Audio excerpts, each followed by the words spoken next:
Sawa, reka dukoreshe umunyarutsi. Ubu naho tugiye kwiga ikijanye na withdraw. Withdraw ukuntu babigenza, ufyonda aha kuri tuno tuntu tune. Ukagenda kuri wallet. Nkuko nababwiye kare, ino system ifise ama wallet atatu. Hariyo yitwa trading wallet, interest wallet, KIRPICH wallet. Uhitamwo imwe wewe kuyo uba ufise niyo ukoresha. Hama dukoresha spot hano hejuru.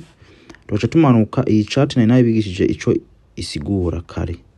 Ubwo rero turagiye kora withdraw crypto.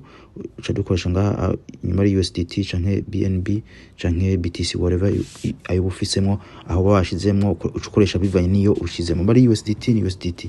Nyuma ari BNB ukoresha BNB niyo ufyondako ngaha cyangwa ukoresha hano USDT bivanye niyo ubufise. So karoheshe USDT hano uca ufyonda hano karorero ushaka kuramo amadolari 200 ukorushamo akarorero hano wallet ushaka gushiramo paste umara ku pastinga ko kacufyonda hano withdraw.